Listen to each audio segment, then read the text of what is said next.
Welcome back to another episode of The Adversity Advantage. I'm your host, Doug Bopst, and today we welcome back to the podcast Dr. Gabor Maté. Dr. Maté is a retired physician who spent 20 years in family practice and worked for over a decade in Vancouver's downtown east side with patients challenged by drug addiction and mental illness. He is the best-selling author of 5 books published in 30 languages, including his latest book, The Myth of Normal: Trauma, Illness, and Healing in a Toxic Culture. Gabor is an internationally renowned speaker, highly sought after for his expertise on addiction, trauma, childhood development, and the relationship of stress and illness. And let's face it, so many people are struggling right now with emotional pain, stress, uncertainty, anger, and more. So I'm so excited to have Dr. Gabor Maté on the show to talk about what we can do about all of this and more. So with that said, let's get this conversation going and welcome Dr. Gabor Maté back to the Adversity Advantage podcast. Dr. Maté, welcome back to the podcast. Nice to be with you again, Doug. Yeah, I'm excited to chat with you. And one of the main reasons I wanted to bring you back on the show is that a lot of people are struggling right now. So many people. I'm getting texts from friends that are struggling. I'm getting texts from friends who have friends who are struggling. And so many people, they just don't know what to do. Like there's this world that we live in that there's a lot of uncertainty. There's a lot of pain. There's a lot of anger. There's a lot of sadness. And I think people are having trouble just coping, in day-to-day life. So what is your advice for somebody who's listening to this, who is one of these people who is in a lot of pain mentally and emotionally, and they're just having trouble coping with life? Well, first of all, I totally understand what you're saying, and I see the same thing myself. And the statistics show the same thing. So even the rate of childhood suicide is going up in the States, particularly. More people are being medicated, diagnosed with all kinds of mental health conditions. Something's going on. Well, I think it's a very typically American thing to do is, what are we going to do about this, But really the first question is, how are we going to understand this? Because what we do will arise from how we understand something. And if you take your car to a mechanic, the first thing he's going to ask is not what am I going to do about this, but how will I understand this problem? Which part of the mechanism is dysfunctioning here, And so the first thing to realize is that the anxiety, the pain, the distress, the depression, the alienation that people are experiencing, they're not the problem. They're the manifestations of a problem. Actually, they're signs. If I experience anxiety or depression, that's a sign from my body and my mind telling me there's something out of alignment in my life. So it's not a question of how do I get rid of the depression. I mean, we want to, for sure, recover from it. But in order to do so, we have to say, well, what is this telling me about how I live my life? And what do I need to change? So in other words, we see these conditions or these mind states as signs. And then we have to say, well, what is it signaling? That's the first point. The second point is, just as your question implies, these can't be individual problems. I mean, if it was happening to the isolated individual here or there occasionally, we'd say, well, maybe it's an individual issue. But when it's happening on a large scale, it's got to be something cultural. It's got to be something that's happening in a society that's driving so many people literally driving them to despair, and that's the topic I discussed in my book, The Myth of Normal, about which I think I was on your podcast before to talk about. So what we're looking at is a cultural problem here. And the cultural problem we're looking at is that this society stresses a lot of people. Now, if you look at the sources of stress in the scientific literature, the major triggers for the stress response are uncertainty, lack of information, loss of control, and conflict. Now, uncertainty, lack of information, loss of control, and conflict. I think I've just described this culture. How many people lack a sense of agency and control in their lives? I'm going to give you a trivial example.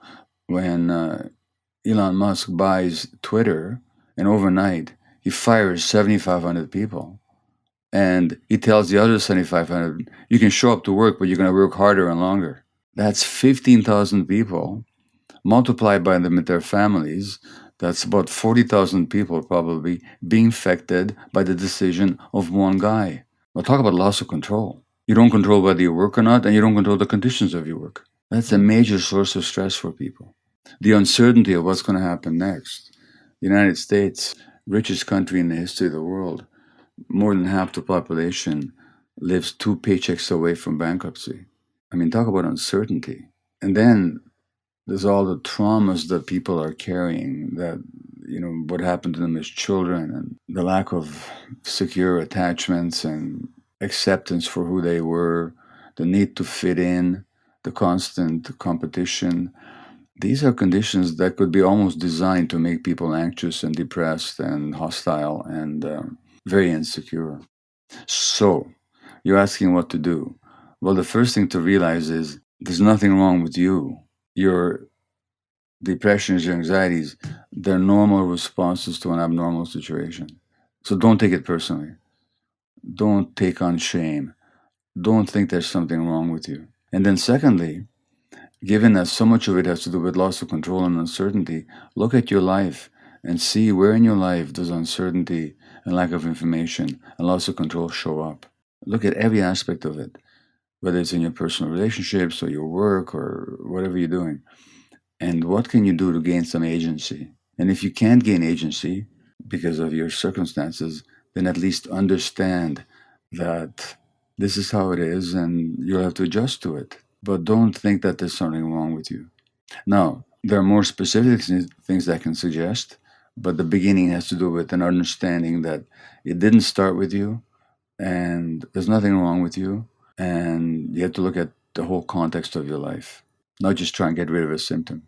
Thanks for explaining it in the way that you did, because that makes so much sense. And you're right. Like a lot of times, people are just struggling from something in their past, or they're just struggling from things that they can't control as a result of what's going on around them. And I think sometimes we need to be able to be like proactive and kind of play chess, if you will, so that we can kind of do our best to stay one step ahead. And, regarding the fact that in a way, like the world is kind of set up for us to become more disconnected, for us to become addicted, for us to become stressed. How can somebody begin to take some sort of control over their lives on a day-to-day basis so that they can make the most of this? Because it's not like, we're going to be able to change the world overnight. No, unfortunately, we can't. Well, let's take the problems that you mentioned. You mentioned addiction. Okay. So if you do have an addiction, rather than seeing it, whether it's to sex or gambling or pornography or to substances or to alcohol or whatever, or shopping or eating, or first of all, ask yourself, not what's wrong with the addiction. And I don't know whether we talked about this last time or not, but ask yourself, not what's wrong with the addiction, what's right about it. What's it doing for me? And most people will say, it soothes me, or it numbs me, or it gives me stress relief, or it gives me a sense of control. In other words, recognize that the addiction is not your primary problem. It's your attempt to solve a problem, the problem of emotional pain, of emotional loss, of stress, and so on. So rather than making yourself wrong for the addiction, ask yourself, well, where have I lost control? Why do I have so much emotional pain? What happened to me? Why am I living under so much stress? So begin with, again, actually looking at each of these problems in context. Rather than making isolated problems out of them, look at them in context. Now, when it comes to stress, there are, broadly speaking, two kinds of stresses. I mean, you can look at stress in a whole number of ways, but one way to look at this is as follows. There are stresses that life brings your way that you can't do much about. If where you live there's going to be a tornado, there's going to be a tornado. There's nothing you can do to prevent a tornado. You could, in the long term, move to some part of the world where there are no tornadoes or less chance, but most people don't have that kind of options. So some things we can't do much about. At least in the immediate sense, you can't control inflation. I mean, the government could, and those that have the economic power could, but they have no interest in doing so. That's all other story. But you can't. So there's some stresses there's not much you can do about, although you could become politically active and see if you can affect the system. That's all other question.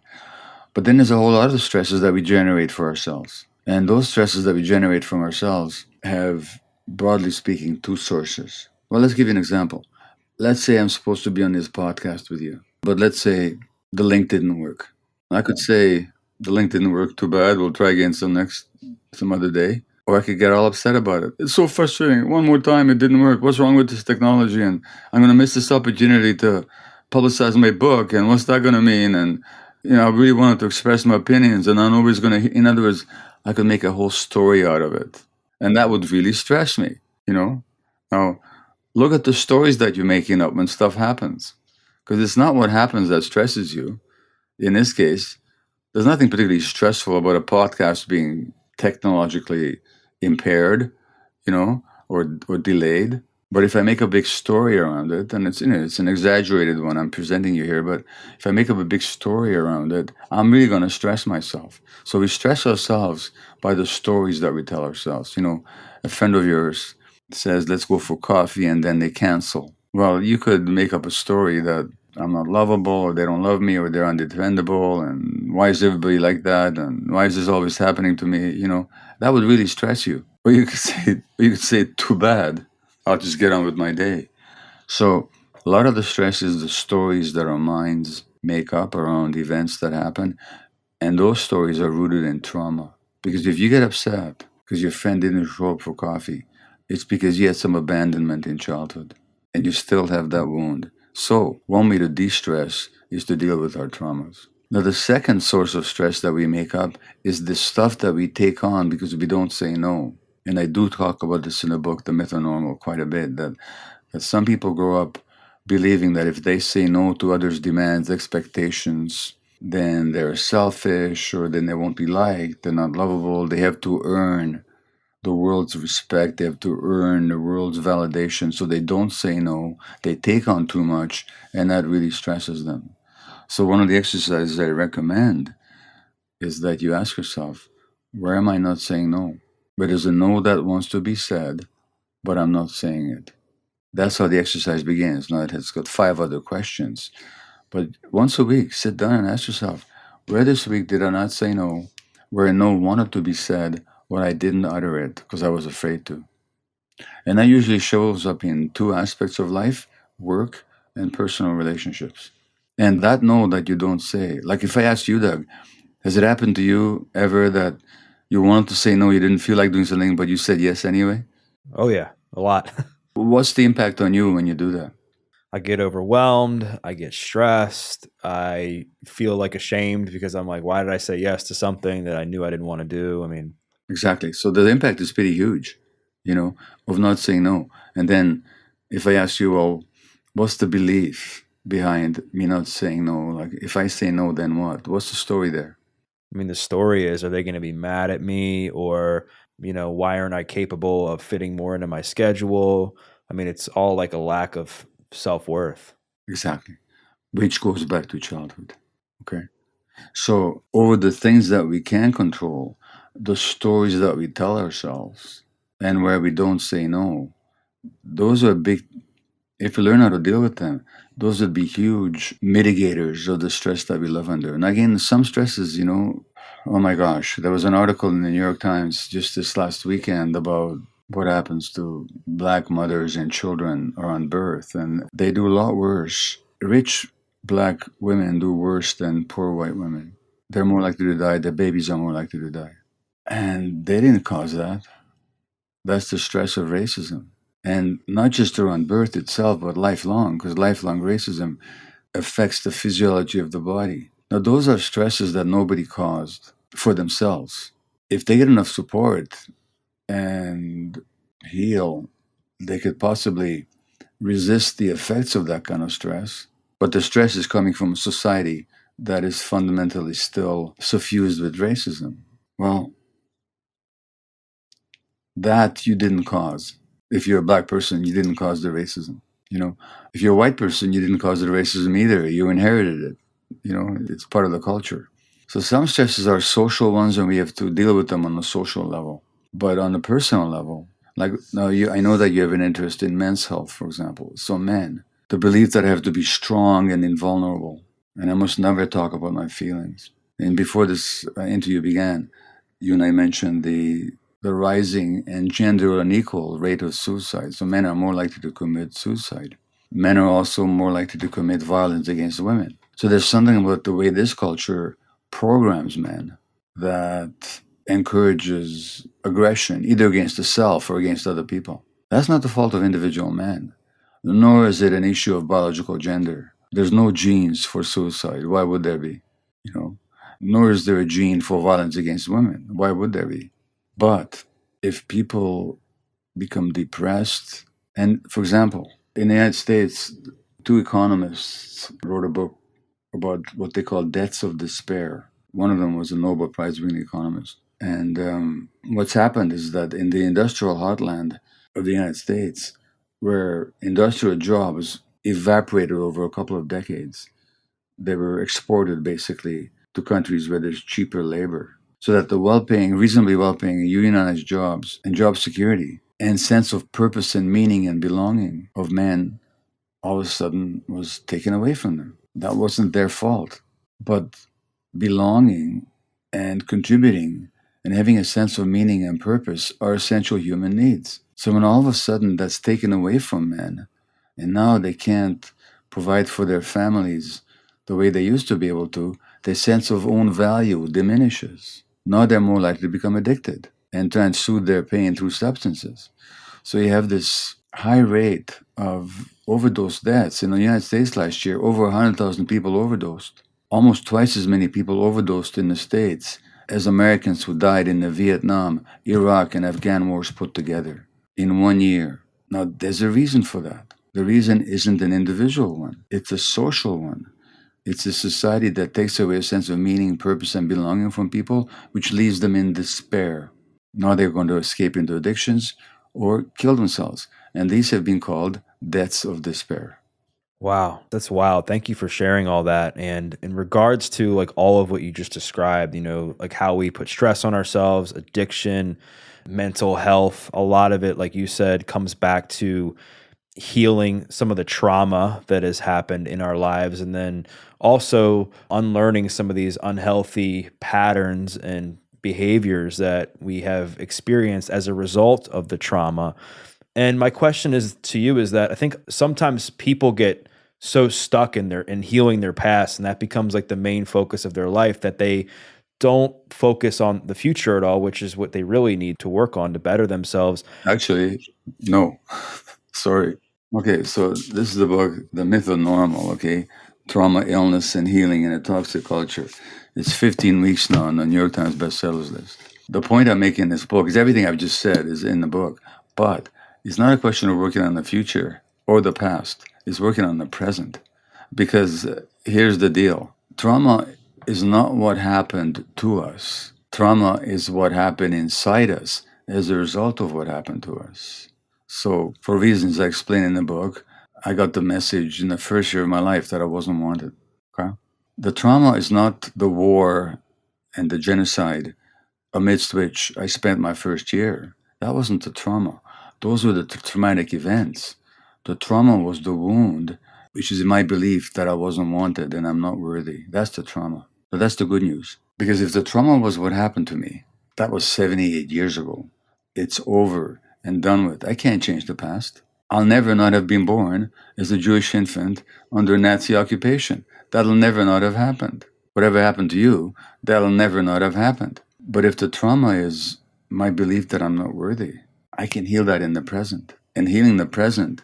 So it's not a question of changing the past. It's a question of changing your relationship to the past in the present moment. So I could be embittered, and believe me, I have been, about the death of my grandparents in Auschwitz. I could be embittered about my infancy, and believe me, I have been. Or I could be damn grateful that I survived and have been able to pursue work and relationships that have been so meaningful to me. But it all depends on which angle I'm looking at it from. As long as I'm looking at it from a traumatic angle, I'm just embittered and despondent. I can't change the past, but I can change the present. Now, needless to say, I'm not giving you a formula. I'm just telling you my personal story. If I could look at it in this world, and on a bad day, by the way, I still don't, but if I can look at this world as a world in which there's a place for me, in which I can find meaning and love, my future is very different. So it's the present we need to work on. We need to work on what beliefs and body states do we hold in the present that limit us. If we deal with that present, the future will take care of itself. How did you transform your relationship like with your past? You mentioned that there was a point where you were pretty bitter about what happened. And I think a lot of people, they get hardened, on the outside because of what's happened to them in their past, that they just feel so much anger. Like, what are a few things that really helped you soften up when it came to that? Well, it certainly wasn't an event. It was a process that took I'm sort of thick-headed, so for me it took decades, and even after I was well appreciated out there in the world as a healer and author and so on, even after that, I had trouble shifting my own perspective on myself. So that was a process that involved at some point therapy. It certainly involved my relationship with my wife because we tend to carry our hurts and our self-limiting beliefs, our resentments into our closest relationships, and we tend to make our partners responsible for making us happy. And basically, I'm saying to my wife, take away my wounds, would you? And if you don't, it's your fault. That was my attitude for a long time. I tell you, it doesn't quite work. So ultimately, you have to learn to take responsibility for your own wounds and your own beliefs. And my relationship has been a powerful school ground for that learning. So the relationship therapy, all the reading that I've done, the work that I've done with others, psychedelic medicines have been of self-help to me as well. So spiritual work, taking care of my body so it doesn't drag me down. Like I can hardly wait to finish this conversation, not because I don't want the conversation, but because I get to go for a swim afterwards. And for me, swimming is just like a real meditative releasing exercise. So it took a lot, and it continues to take an effort, and an effort in a very positive sense. So if somebody's stuck in old patterns, there's no reason to despair. I mean, it feels painful and difficult, but the possibility of healing is present all the time. Yeah, it's so true. And thanks for opening up and sharing all that. And I think that like we just have to have compassion for ourselves and also like the self-awareness of where things aren't going well in our lives, and then knowing that, it is possible to change these things and that it's going to take quite some time, because a lot of this stuff has been ingrained in us for decades perhaps, and a lot of it we didn't really realize was bugging us until, maybe recently. And along those same lines, I feel like sometimes people think that because they went through a certain experience in their lives, a traumatic experience, that it's going to limit them for the rest of their lives. What is your take on that? And do you believe that people should feel like their life is going to be like less than somebody else who maybe didn't have as big of a traumatic experience? Well, I used to have those beliefs about myself. Even after intellectually I knew better, emotionally I was still oriented that way. I wish I could play for you a video that's on my computer. It's from a death row inmate in Texas. This man committed a killing when he was 18. He was a troubled teenager, came from a highly traumatizing childhood. His father was electrocuted by accident, after which he became very aggressive and violent with the son. Divorce, gangs, the whole thing, and he ended up killing somebody. That was 22 years ago. He's been on death row since. On death row in it's either Austin or Houston, I forget which. The inmates are in cages, basically. They're not in they're in cells, but the cells are open cages with all the other death row inmates. And these appeals go on for decades, as you know.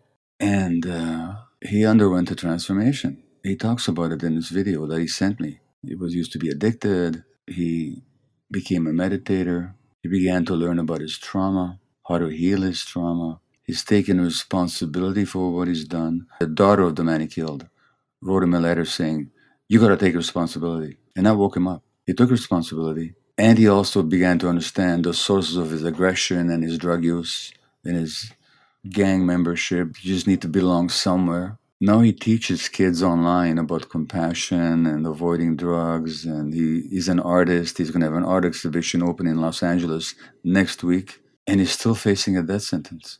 And over the years, he's seen many of his friends on death row being put into their death clothes, strapped to a gurney, and pushed away to their deaths.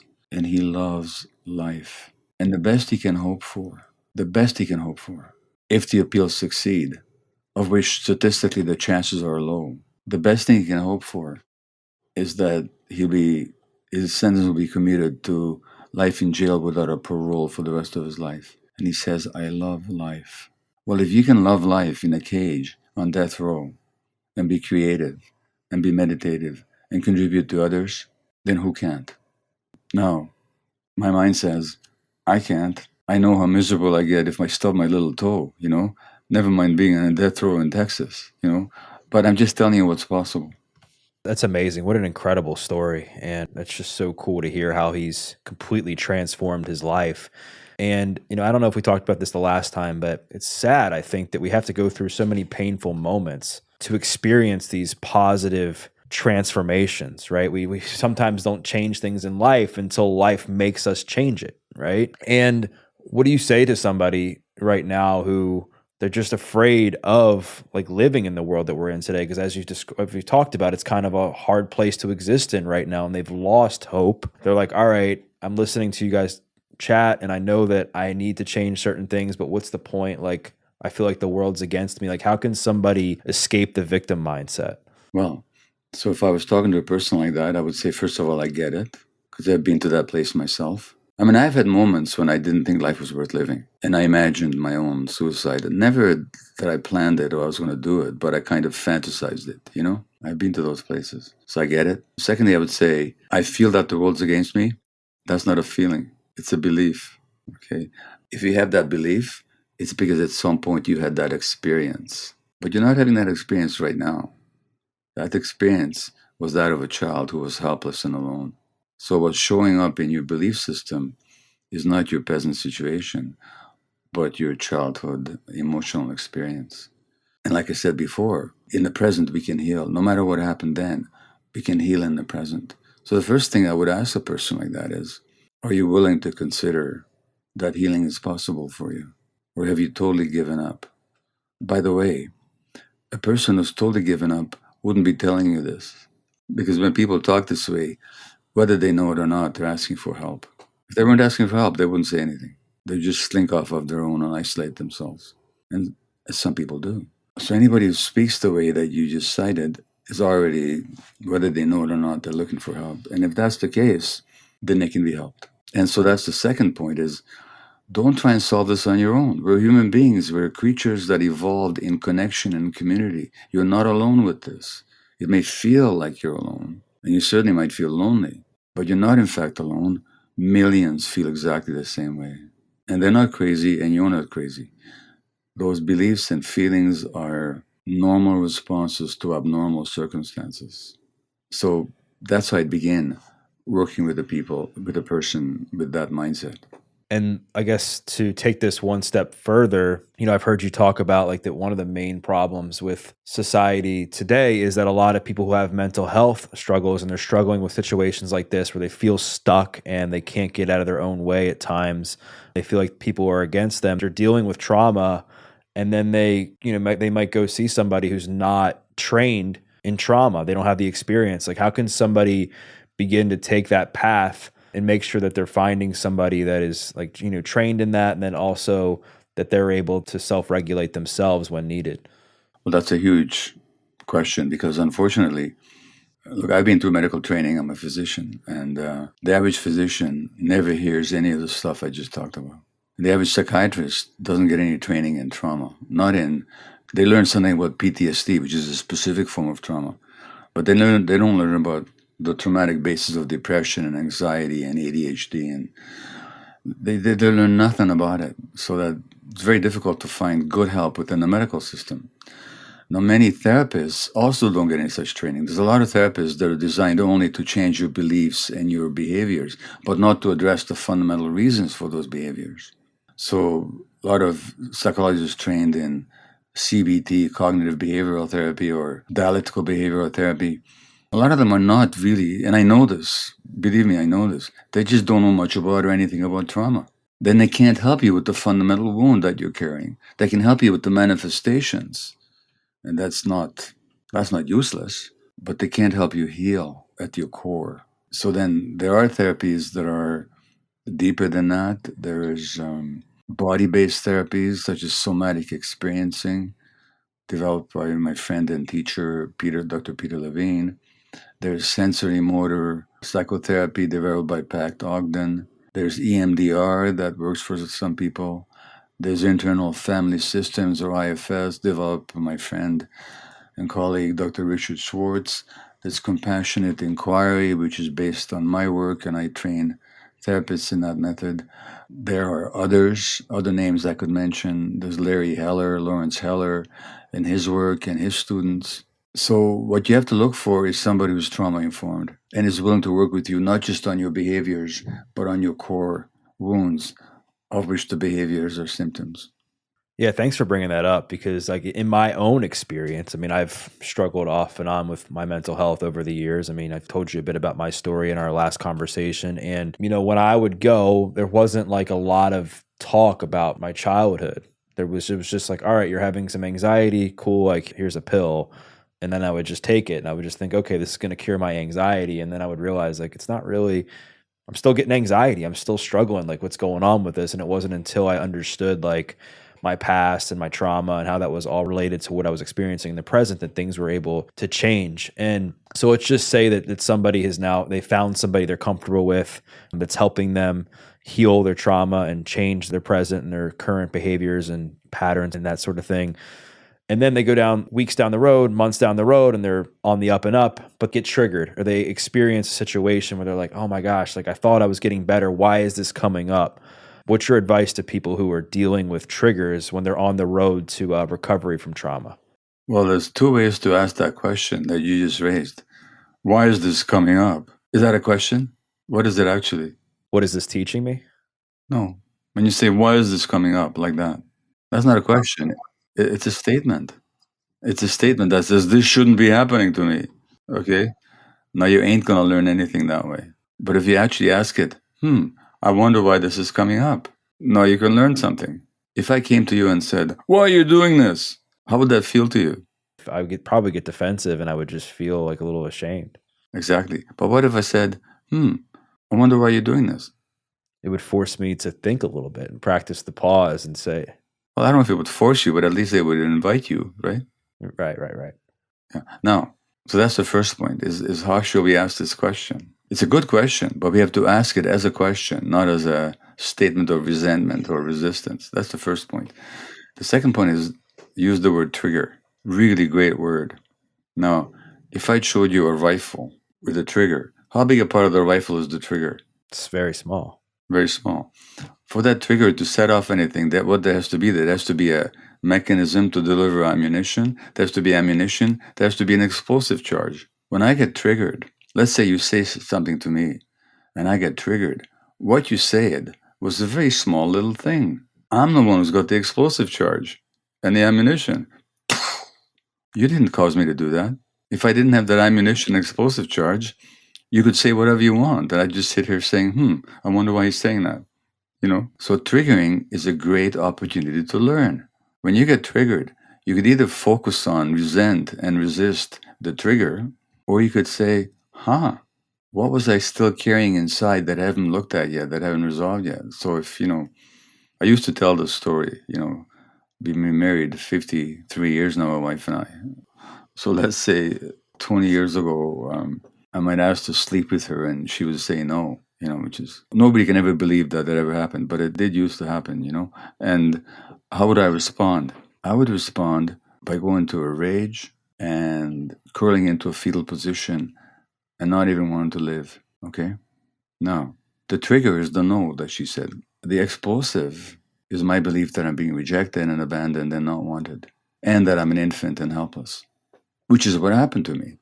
Otherwise, if she says no, I can get curious.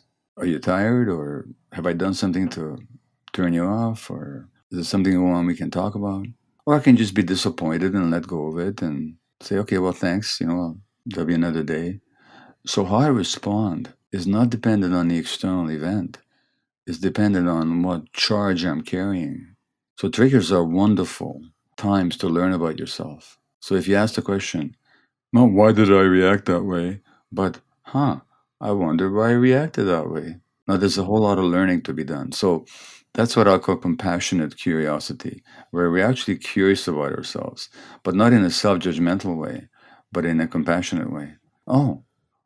This brought up the pain of rejection. Obviously, I'm still carrying that wound. Well, let's look at that, because it's not happening in the present. I'm glad you brought that up and that we have to change the language and how we talk to ourselves during those moments. Because for me personally, I'm extremely hard on myself. So that like voice that you were saying, like, like, why is this happening or why is it doing this to me? Like, that's something that I've said in my life very, very frequently because of the fact that I'm really hard on myself. I sometimes, when something doesn't go my way or when I get triggered or bothered by something, even though I've done a lot of work on myself. I'm so hard on myself because I'm like, gosh, like I'm better than this. I know I should be doing better than this. So that was really eye opening for me. So thanks for sharing that. Well, and that voice in your head that tells you all that stuff. In this book, I actually talk about getting into a relationship with that voice, because this is what I call a stupid friend, because at some point, that voice came along when you were quite small.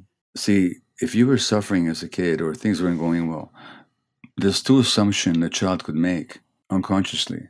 One is, the world is dangerous, my parents don't know how to love me, value me, I can't trust anybody, I'm all alone, I'm going to suffer in this world. The other belief unconsciously is, there's something wrong with me, and maybe if I work hard enough, I can fix it. Now, which belief is more protective for the child, do you think? The second one is more protective. Exactly. So it came along as kind of a friend to keep you going. It's a friend. I say it's a stupid friend. The reason I'm joking when I call it stupid, but the stupidity comes in because it doesn't learn that you're no longer that child. It keeps giving you the same message. So my suggestion, Doug, is next time you hear that voice, say hello to it and say, thank you. You know what? Because ask yourself, how old is that voice? I mean, how old were you when it first came along? I mean, I was young, because I remember there was this idea that I developed about myself from when I was a child, that I wasn't good enough because I wasn't picked for sports teams. I got yelled at a lot. So give me an age, 5, 6, 7. Yeah, I mean, I would say I was in elementary school, I think. Well, let's call him a 7-year-old. This voice is a 7-year-old kid telling you a story. So say hi to it. Hello, I got it. You're still working to make me better in this world, but you know what? Relax, kid. I can take care of it now. It's just a little immature little friend. That's all it is. It didn't come along to torment you. It came along to actually protect you. Right. And I think you're right. It's so important to have a conversation with that voice, and then also change the conversation with that. And then along the lines of childhood, one of the things that my audience wanted me to talk to you about more in depth is like parenting, and that parents are having a hard time right now, I think, with their kids growing up in this world that is hard. You're easily distracted, you're easily addictive, you're easily on your screen all the time. Like, what advice do you have for parents who are raising kids in this world today so that they can, raise them to the best of their ability? It's very difficult to raise kids these days because we're not living in the way that human beings evolved. Like, every animal evolves in a certain environment and context and is suited to that environment and context. If you want to understand elephants, don't study them in a zoo. Study them out in a forest or where they live, And human beings, we no longer live in the environments even close to it in which we evolved, out there in nature, in small groups connected to each other. Parenting kids used to be a group activity. It happened in the tribe, in the clan. Parents had lots of support. Kids spent their whole day around their parents. It wasn't goodbye in the morning, hello in the evening, and most of our time is spent away from each other. That would never used to be the case, not throughout millions of years and hundreds of thousands of years. Now, we can't go back to that life, nor would anybody want to necessarily, but we have to understand what we've lost. So first of all, you have to understand a few things. The great Buddhist teacher, Thich Nhat Hanh, who died about a year ago, he said that the greatest gift a parent can give to their child is his or her own happiness. So take care of your emotional states, because your kid is sensitive enough to be downloading your emotional states and making them their own. So if you're stressed, unhappy, depressed, anxious, addicted, believe me, your kid is going to absorb all that and make it about themselves, that there's something wrong with them. So take care of yourself. Live a life that you can live with. And if you get the first 3 years right, by the way, you got it made. So when your kids are really small, consciously make the first 3 years as stress-free and as clear of psychological dysfunction as possible. That means work on your traumas. Work on your relationship with your partner, your spouse. That's the first thing. Beginning with pregnancy, by the way.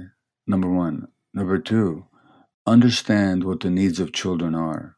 Needs of children are for unconditional loving acceptance in the context of a secure relationship where the child doesn't have to work to make the relationship work. The acceptance and the regard should be unconditional.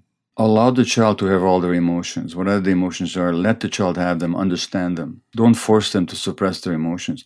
I'm not saying be permissive with behaviors. I'm saying don't force the child to suppress their emotions. Don't tell them not to be angry. Don't tell them to cheer up when they're sad.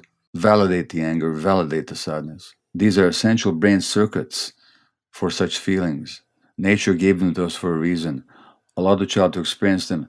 That way they can stay connected to themselves. Thirdly, there's a need for spontaneous free play out in nature. Get the hell away from these devices. Don't give a 1-year-old an iPad or a cell phone.